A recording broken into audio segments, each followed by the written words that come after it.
आदाब, दो रुख में आपका इस्तकबाल करते मैं हूं आपके साथ सना वारिस। महंगाई से परेशान अवाम को थोड़ी राहत मिली है। जी हां, शनिचर को मरकजी हुकूमत ने पेट्रोल और डीजल पर एक्साइज ड्यूटी टैक्स में कमी करने का फैसला लिया।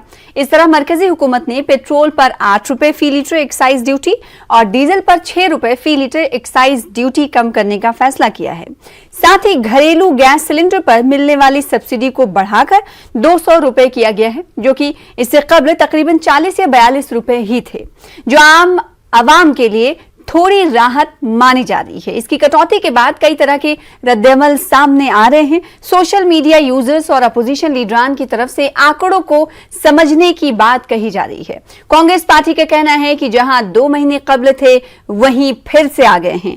कांग्रेस लीडर राहुल गांधी ने ट्वीट के जरिए ईंधन की कीमतों का मुआवजा पिछली तारीखों से किया है, जिससे सवाल उठ रहा है कि ईंधन की कीमतों में की गई कमी क्या वाकई में राहत है। आज इसी मौजू पर जानेंगे दो खास मेहमानों से उनका रुख। प्रोग्राम दो रुख में सबसे पहले दो खास मेहमानों का तारुफ करा दे। सैयद यासिर जिलानी साहब हमारे साथ जुड़े हुए हैं, आपका इस्तकबाल। तर्जुमान है भारतीय जनता पार्टी से। और इसके अलावा एक और खास मेहमान टीवी स्क्रीन पर आपको नजर आ रहे हैं, डॉक्टर अंशुल अविजीत साहब, स्पोक्स पर्सन कांग्रेस, आपका भी इस्तकबाल करते हैं। जो ईंधन की कीमतों में कमी की गई है उस पर हम दो रुख जानने के लिए यहाँ पर मौजूद हैं।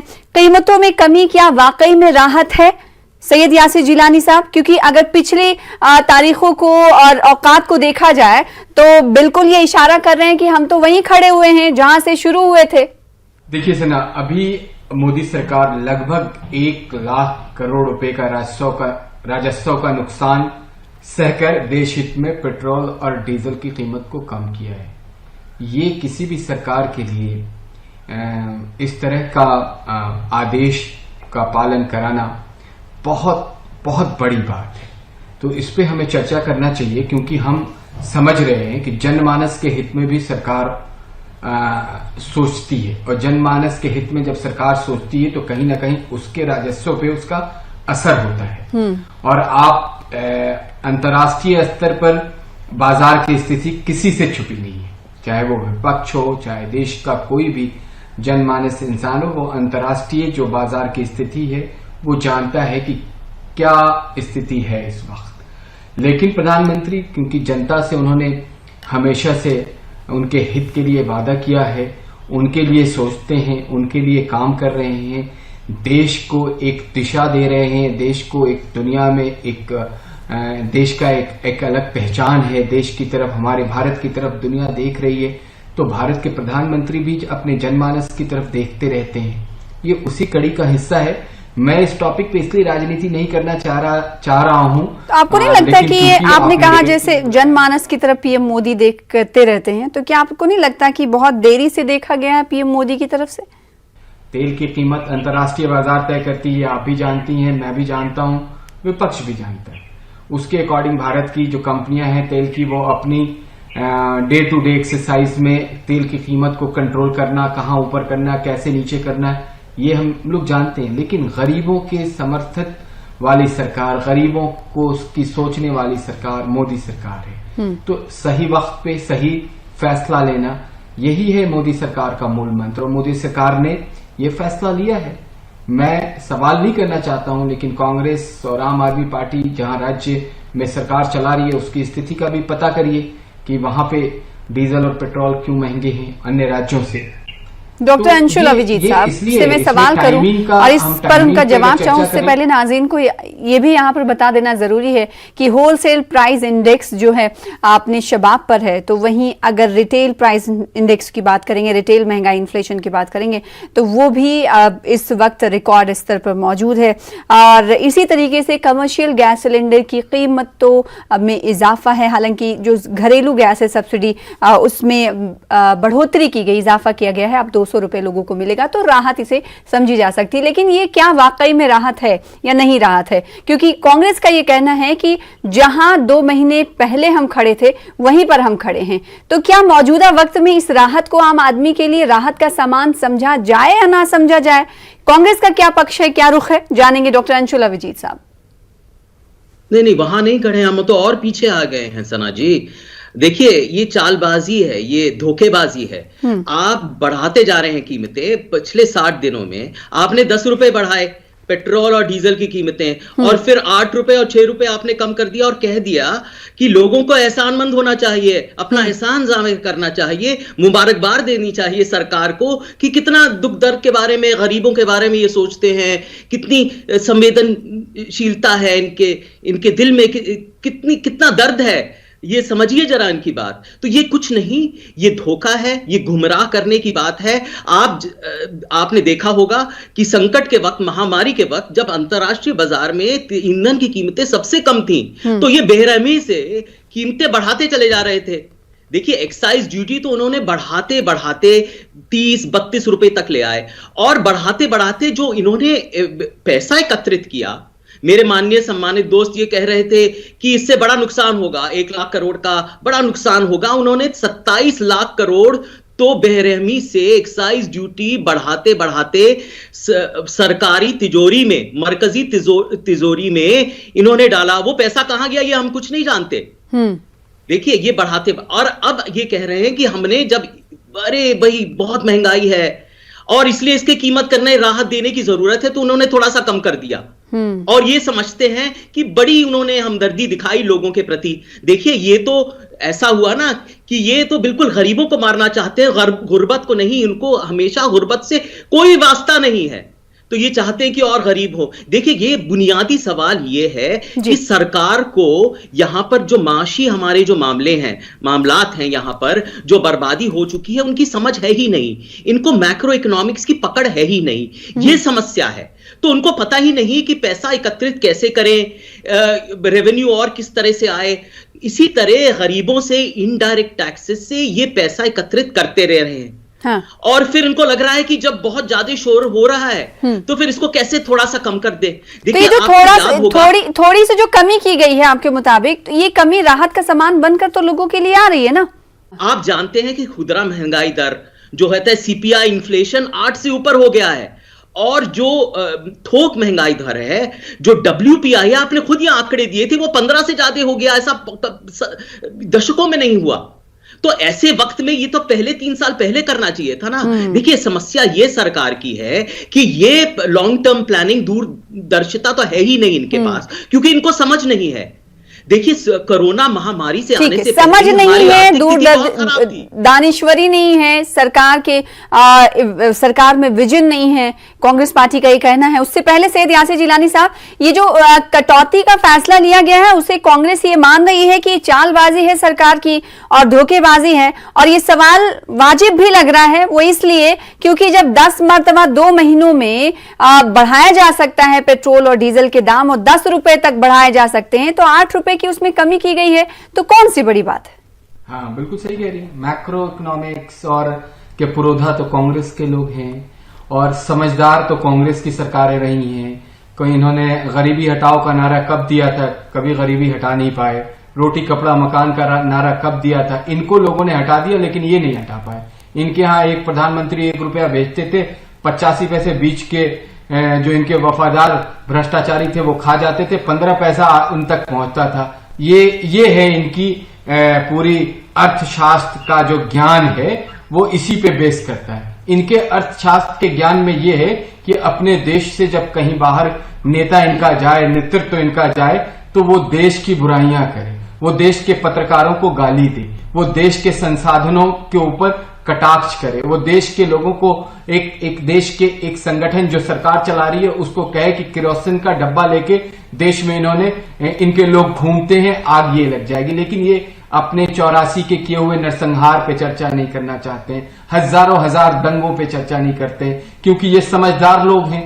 ये तो इकोनॉमिक्स के पुरोधा हैं, इनके पास इतने बड़े बड़े नाम थे नेताओं के, इसके बाद भी आज ये हाशिए पे हैं। मैं उस पर चर्चा नहीं करना चाहता हूं। देश के हित में ये कार्य किया गया है सना। हाँ, नहीं तो वही सवाल, ये वाजिब सवाल है। देखिए सईद यासिर जिलानी साहब, ये वाजिब सवाल है, इसको आप नजरअंदाज नहीं कर सकते। 10 रुपए बढ़े, 8 रुपए घटा, तो कौन सी बड़ी बात है? 2 रुपए तो अभी भी बढ़ा हुआ है ना, इन 2 महीनों की बात करें तो।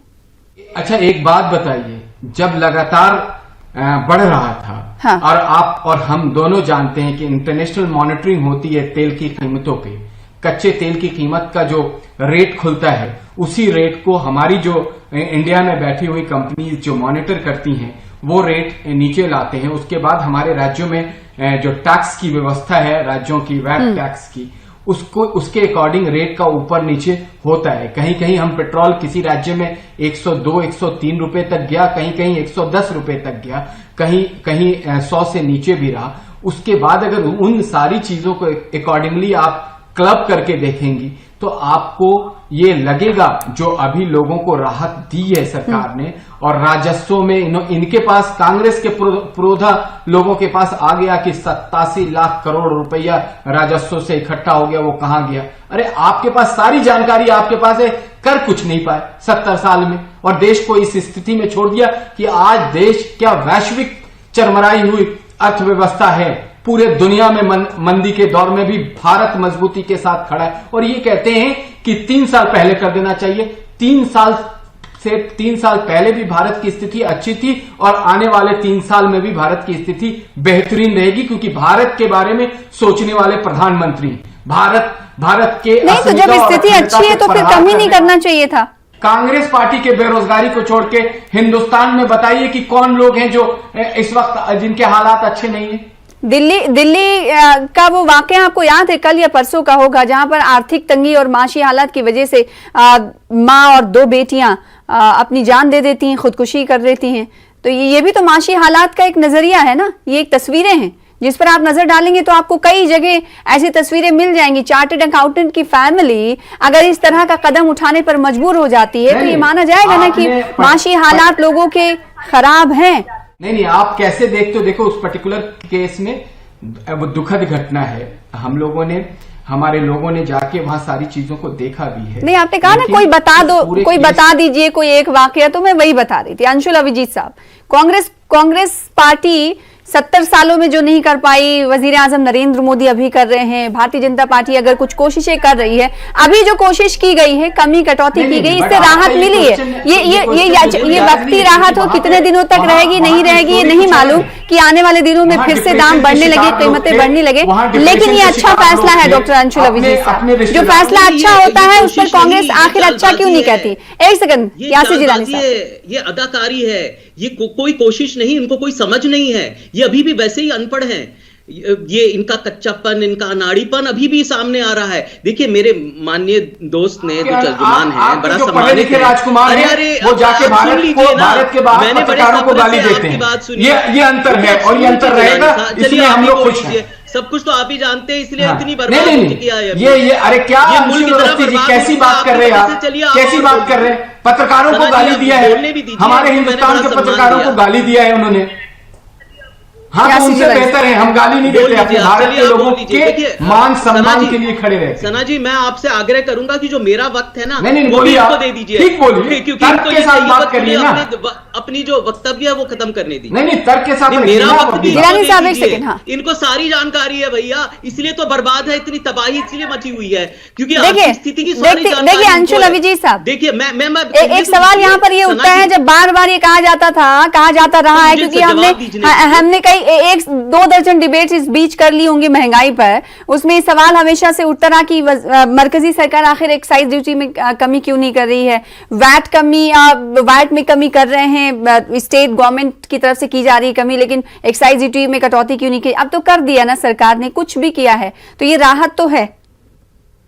नहीं, ये बात नहीं है, फिर भी आप समझ नहीं रहे, बुनियादी जो चीज है वो समझ नहीं रहे। इससे ये वही लोगों को आप समझाएं, वही मैं सवाल आपसे पूछ रही हूँ, क्योंकि लोगों का ये कहना है कि थोड़ी सी राहत जरूर मिली है, लेकिन है तो राहत ना। आपने गैस सिलेंडर एलपीजी की बात करी है, उसकी तो हमने बात नहीं की। अगर आपने 200 रुपए कम की है, वो भी जो उज्ज्वला स्कीम है, वो आपने ये देखा है कि कांग्रेस के समय 414 रुपए एलपीजी की कीमत थी, वो उन्होंने बढ़ा सब्सिडीज हटाकर उन्होंने 1003 रुपए कर दी।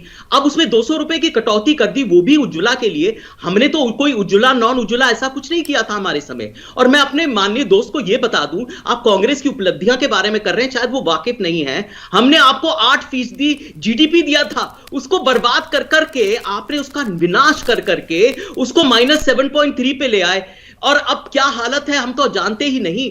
तो उस समय आपकी मुझे उपलब्धियां गिनाने की जरूरत है। मनरेगा हम लाए, 14 करोड़ लोगों को गरीबी रेखा से हमने उठाया। और अब जो आंकड़े आ रहे हैं CIME के आंकड़े जो हैं, आपको अच्छी तरह पता है कि यहां पर कितनी गैर बराबरी है और कितने ज्यादा लोग गरीबी रेखा से और नीचे हो गए हैं, कितनी व्यापक यहां पर मुफलिसी फैली हुई है। ये तो आप अच्छी तरह जानते हैं, रोज आ रहे हैं अखबार में। कांग्रेस की बात क्यों करे जाए? आप छोड़िए कांग्रेस के बारे में, कांग्रेस अच्छी है बुरी है इतिहास फैसला करेगा, कयामत के दिन फैसला होगा। बहुत बुरी है मान लिया, लेकिन आप तो सुलझाइए।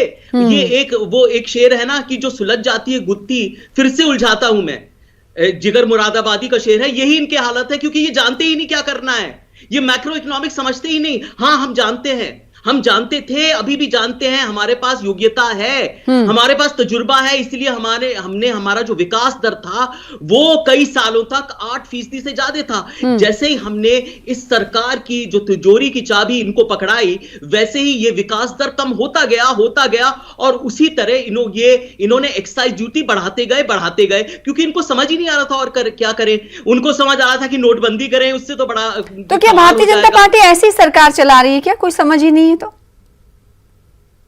नहीं तो सरकार कहां चला रही है? जो आप देखिए सब जगह आग लगा रही है। या तो आर्थिक स्थिति हो, वहां पर आग है, वहां पर, और दूसरे सामाजिक स्थिति हो, जो समाज में जो अगर नफरत फैलानी हो तो वहां पर आग लगा रही है। तभी तो सुर्खियां रोज इस तरह की आ रही हैं। कोई अच्छी खबर कभी आती है यहां पर? आप बताइए, इतने सालों से आप मुझे बताइए। आर्थिक स्थिति में, अब आर्थिक स्थिति की बात हो रही है, वो तो बहुत लंबी बात है। जो हो रहा है वो अच्छी तरह से हम जानते हैं, लेकिन आर्थिक स्थिति में कोई अच्छी खबर आई जब से ये सरकार आई? और महामारी के पहले सुर्खियों आप ही ने पड़ी थी सना जी कि यहां पर बेरोजगारी दर सबसे, मतलब 40-45 साल में सबसे ऊंचा है, सबसे ऊंचे स्तर पे है। ये तो आप ही ने। तो सैयद यासिर जिलानी साहब, आप लोग सरकार में रह के सरकार चलाना नहीं जानते। माशी हालात भी खराब हैं, समाजी हालात भी खराब हैं, माशी हालात, मईशत में भी आग लगी हुई है और समाज में भी आग लगी हुई, जैसे कि इस वक्त वाकयात पेश आ रहे हैं। हिंदू मुस्लिम ही पर डिबेट देखने को मिल रही है। देखिए, मुझे लगता है कि हम तो अर्थशास्त्री हम लोग हैं नहीं, हम तो जानकार हैं नहीं, हमारे यहाँ एक्सपर्ट है नहीं। यूपीए सरकार में सब एक्सपर्ट थे, सब जानकार थे, सब पुरोधा थे। कम से कम 500 भ्रष्टाचार के घोटाले रहे यूपीए के 10 साल के टेन्योर में। आप 7 साल की सरकार है, मोदी जी का एक घोटाला बता दीजिए, मैं अपने आप को राजनीतिक और सामाजिक लाइफ से अलग कर लूंगा और आपके साथ कभी डिबेट नहीं करूंगा। इस सरकार की जो सबसे बड़ी ताकत है भ्रष्टाचार पे लगाम लगाना। इनके यहां तो भ्रष्टाचार में रंगे हाथ इनके एक मंत्री पकड़ लिए गए थे, रंगे हाथ। जो उनके घर के एक शख्स थे जिन्होंने रंगे हाथ पैसा लेते हुए सीबीआई के अफसरों ने गिरफ्तार किया था। इस तरह का माहौल अब भारत में नहीं है। भारत की सरकार लोगों के साथ है, गरीब लोगों के साथ है, गरीबों के लिए सोचती है। और अंशुल अभिजीत साहब, सैयद यासिर जिलानी साहब आपको चुनौती दे रहे हैं कि 7 सालों में कोई एक घोटाला बता दीजिए। आपके दौरे इक़्तिदार में तो कितने घोटाले हुए थे? 500 घोटालों का जिक्र कर। वो तो अच्छी तरह जानते हैं बेबुनियाद है। अब उन्होंने विकास दर की तो बात की नहीं ना, मनरेगा नहीं, तो ये भ्रष्टाचार बदनवानी कम हुई है, ये भी तो अच्छी उसूल, ये तो हुसूलियाबी में तो काउंट होगी ना। क्या कम हुई है? अगर कोई बड़ा घोटाला देखने को नहीं मिल रहा है इन 7 सालों में, अगर है तो बताइए। हो रहे हैं, आप रफायल को नहीं जानती, ये सामने नहीं आ रहे हैं, मीडिया इसको अच्छी तरह हाईलाइट नहीं कर रही है, तो मतलब यहाँ घोटाले ही नहीं हो रहे।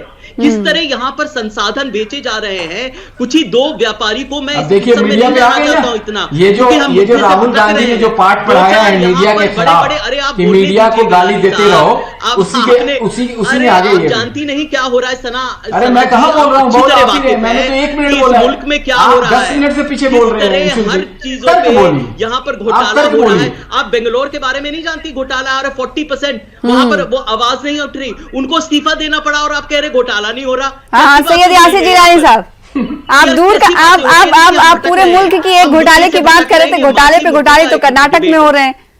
नहीं कई है। मैंने तो अगर आपको एक घोटाले बता देने तो ये मेरे ऊपर FIR कर दें। लग जाएंगे। अगर अंशुल अवस्थी जी मैं झूठ बोल रहा हूं तो मेरे ऊपर FIR करें और मैं इनके ऊपर मानहानि का केस करके इनको माफ कर दूंगा जब माफी मांगेंगे। तो ये फंस जाएंगे इनके। कर्नाटक की बात कर रहे हैं, वहां सबसे बड़ा भ्रष्टाचारी इनका प्रदेश अध्यक्ष जो है वो रहा है और वो अभी जेल से होके आया है। सीबीआई ने उसके रंगे हाथ पकड़ा था। आप प्लीज अपने देखिए, आप तैयारी करके आइए। महंगाई के जिन मुद्दों पे आप सरकार से सवाल कर सकते हैं, स्वागत है। सरकार आपके क्रिटिसिज्म को भी झेल के आपके जवाबों को देने के लिए उनके जो संगठन के प्रवक्ता हैं वो तैयार होके आते हैं। आप भी तैयार होके आइए। हमें जब डिबेट दी जाती है तो हम टॉपिक पूछ लेते हैं कि हमें तैयारी करना है। आप भी कांग्रेस के प्रवक्ताओं से मेरी गुजारिश है, आप भी तैयारी करते हैं। ये उलूल जुलूल बातें, ये बेवजह की बातें, कुतर्क आपको भारत के लोगों को आप कोई मैसेज नहीं दे पाएंगे, क्योंकि इससे आपका भला नहीं हो रहा है। आपकी पार्टी के हालात और डे बाई डे खराब होते जा रहे हैं। आपकी योजनाएं क्या है हमें इस संकट से निकालने की? हमारा जवाब मैंने अपने जनता को न्यूज 18 उर्दू के जरिए मैंने अपना जवाब दे दिया, और जनता समझ रही है। जनता जिसके साथ है, जनता का जिसके ऊपर आशीर्वाद है वो भारतीय जनता पार्टी है, उसके वजीर आजम है, 24 घंटे काम करते हैं। एक सेकंड, ठीक। तो क्या करना चाहिए डॉक्टर अंशुल अभिजीत साहब, अगर सरकार को आप मशवरा देना चाहें तो? पर यहाँ पर समस्या है, एक तो बेरोजगारी भी है, मंदी भी है, और इंडस्ट्रियल प्रोडक्शन बढ़ नहीं रहा है। तो हर समय ये मरकजी सरकार है, अच्छी तरह उनको गौर करना चाहिए। देखिए, मैं तो चाहता हूं कि यहाँ ये मुल्क संपन्न हो, ये आगे विकास, जैसे पहले यहाँ पर विकास दर था 8%, उससे भी ज्यादा हो, 10% हो, 12% हो, 14% हो, ये सब हो सकता है। लेकिन आपको समझने की जरूरत है, और जो माशी हालात जो जानते हैं, हाँ। जो अर्थशास्त्री हैं, उनको आप सरकार में लाइए, उनसे समझिए कि कैसे हो सकता है। ये जो गैर बराबरी है ना, यहाँ पर जो अमीर, तो क्या आपको लगता है कि सरकार ये अर्थशास्त्रियों से, इकोनॉमिस्ट से समझती नहीं होगी, इसलिए ये मतलब उल जुलूल ऐसे फैसले लिए जा रहे होंगे? ऐसा तो नहीं होगा ना अंशुल अभिजीत? देखिए, तो फिर नोटबंदी का क्या तुर्क था? मुझे तर्क ये बताइए कि क्या वो क्यों नहीं उन्होंने नोटबंदी, ये तो बर्बाद कर दिया ना सबको। तो इस तरह अगर आप प्रधानमंत्री जी खुद इस तरह के फैसले लें अपने गुरूर में, और जिसको सलाह नहीं करें, किसी से बात नहीं करें, आपको अच्छी तरह पता था कि किसी को इसके बारे में नहीं पता था जी, उनके कैबिनेट को भी नहीं पता था। तो इस तरह के फैसले अगर लेंगे बिना सलाह के, तो जो ये मुल्क है जिस दिशा में जा रहा है, तो जाएगा ही बर्बादी की, तबाही की दिशा में। तो और क्या करेंगे आप? देखिए, पहले ये जरूरी तो अभी क्या करना चाहिए जो सरकार नहीं कर रही है महंगाई को लेकर, क्योंकि महंगाई की मार अवाम पर चारों तरफ से पड़ रही है। अभी फिलहाल चाहे छोटी सी राहत हो, लेकिन 2 महीने पहले वाली राहत जो थी वैसे ही समझ लीजिए हालात बने हुए हैं। मजीद राहत देने के लिए सरकार को क्या करना होगा? क्योंकि अभी सरकार ये कहने लगी है कि हम आपको राहत दे रहे, तो हमारे ऊपर माली बोझ इतना पड़ रहा है। ये बहुत ही ज्यादा बुनियादी सवाल है। इन्होंने इतना बिगाड़ दिया है अपनी माशी हालात को कि यहाँ पर इनको बहुत हर तरफ इनको ये एक तब्दीलियों की जरूरत है। बेरोजगारी उनको बढ़ाने के लिए इनको लेबर इंटेंसिव इंडस्ट्रीज को प्रोत्साहन देने की जरूरत है, क्योंकि अगर जब रोजगार लोगों को मिलेगा तो लोगों के पास पैसा आएगा, और महंगाई फिर वो और चीजें खरीद पाएंगे, तो गरीबी कम होगी। तो अगर उनको इस तरह से वहां पर बेरोजगारी है, मंदी है, या फिर महंगाई है, महंगाई अकेले में कुछ नहीं होती है, फिर बहुत सारे इसके और भी कारण है महंगाई के। अगर वो पहले से सोचेगी नहीं, अगर 2-5 साल आगे सोचेगी नहीं ये सरकार, तो कीमतें कम नहीं होंगी। अब आप ये बहुत देर कर रही है, विलंब कर रही है, और फिर जितनी दाम वो कम कर रही है, वो उतना उससे फायदा नहीं मिलेगा। आप कब इसका फायदा मिलेगा ये हम नहीं जानते हैं। लेकिन हर तरह इनको सोचना चाहिए। और जो विपक्ष, एक सबसे बड़ा इनकी ये एक समस्या है कि विपक्ष की बात ये सुन नहीं रहे हैं। इन्होंने वैक्सीन में भी यही समस्या खड़ी की। वैक्सीन बड़ा विलंब हो गया, बहुत लोगों की मौत हो गई, उनका निधन हो गया, तब इन्होंने वैक्सीन ऑर्डर किए। तो क्यों इतनी देरी करती है, क्यों इतने सोचती नहीं है? अब ये सोचने की बात दफा देखने को मिलता है कि कई ऐसे मुद्दे होते हैं जिस पर अपोजिशन की तरफ से पहले ही कहा जाता है, लेकिन आखिरकार वही वक्त आता है कि उस पर मरकजी सरकार की तरफ से ध्यान देने का अमल शुरू किया जाता है। तो इसीलिए हमेशा अपोजिशन की तरफ से कहा जाता है कि अगर अपोजिशन सलाह देती है तो सरकार को इग्नोर नहीं और उस पर तनकीद नहीं बल्कि कंसर्न उस पर दिखाना चाहिए। बहुत शुक्रिया हमारे साथ अंशुल अभिजीत साहब जुड़ने के लिए और अपना मौक़िफ़ रखने के लिए। इसके अलावा सैयद यासिर जिलानी साहब का भी बहुत शुक्रिया हमारे साथ जुड़ने के लिए। फिलहाल इसी के साथ मुझे दीजिए इजाजत, कल फिर हाजिर होंगे बड़े मुद्दे के साथ। तब तक देखते रहिए न्यूज़ 18 उर्दू। आदाब।